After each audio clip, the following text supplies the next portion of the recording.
Operation Sindoor తర్వాత పాకిస్తాన్ రక్షణ వ్యవస్థలో భారీ మార్పులు చోటు చేసుకుంటున్నాయా? భారత సైన్యం చేపట్టిన దాడుల ప్రభావంతో ఇస్లామాబాద్ తన భద్రతా వ్యూహాలను పూర్తిగా మార్చుకుంటోందా? ముఖ్యంగా చైనా, టర్కీ దేశాలపై మరింతగా ఆధారపడేందుకు ప్రయత్నాలు చేస్తోందా? దక్షిణాసియా భద్రతా సమీకరణాలను ప్రభావితం చేసే ఈ పరిణామాలపై ఒక special story. Operation Sindoor Pahalgam ఉగ్రదాడికి ప్రతీకారంగా భారత్ చేపట్టిన సైనిక చర్య. ఈ ఆపరేషన్లో భారత సాయుధ దళాలు పాకిస్తాన్ భూభాగంలో ఉగ్రవాద స్థావరాలపై ఖచ్చితమైన దాడులు నిర్వహించాయి. ఈ చర్యల తర్వాత పాకిస్తాన్ సైనిక వ్యవస్థ, వైమానిక రక్షణ సామర్థ్యాలపై అనేక ప్రశ్నలు తలెత్తాయి.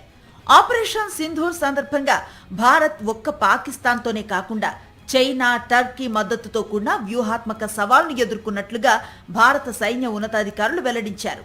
చైనా పాకిస్తాన్కు రియల్ టైమ్ ఇంటెలిజెన్స్ ఉపగ్రహ సమాచారాన్ని అందించగా, టర్కీ డ్రోన్లు, ఇతర సాంకేతిక మద్దతు ఇచ్చాయని భారత army deputy chief lieutenant general Rahul Singh పేర్కొన్నారు.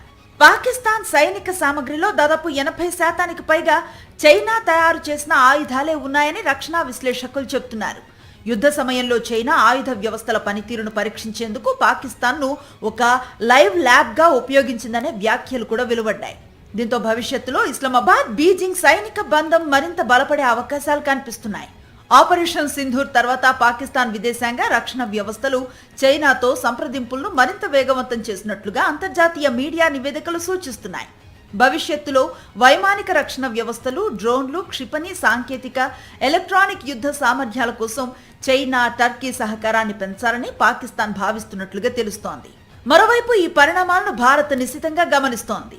చైనా, పాకిస్తాన్, టర్కీ వ్యూహాత్మక సమన్వయం భవిష్యత్తులో ప్రాంతీయ భద్రతకు సవాల్గా మారే అవకాశం ఉందని రక్షణ నిపుణులు హెచ్చరిస్తున్నారు. దీంతో భారత్ కూడా తన వైమానిక రక్షణ వ్యవస్థలు, నిఘా సామర్థ్యాలు, సాంకేతిక ఆధునీకరణపై మరింత దృష్టి సారిస్తోంది. మొత్తానికి ఆపరేషన్ సింధూర్ ప్రభావం కేవలం సరిహద్దు ఘర్షణలకే పరిమితం కాలేదు. దక్షిణాసియాలో కొత్త వ్యూహాత్మక సమీకరణాలకు అది నాంది పలికిందనే అభిప్రాయాలు వ్యక్తమవుతున్నాయి. చైనా, టర్కీలతో పాకిస్తాన్ పెంచుకుంటున్న రక్షణ సంబంధాలు భవిష్యత్తులో ప్రాంతీయ భద్రతా సమీకరణాలను ఎలా ప్రభావితం చేస్తాయన్నది ఇప్పుడు ఆసక్తికరంగా మారింది.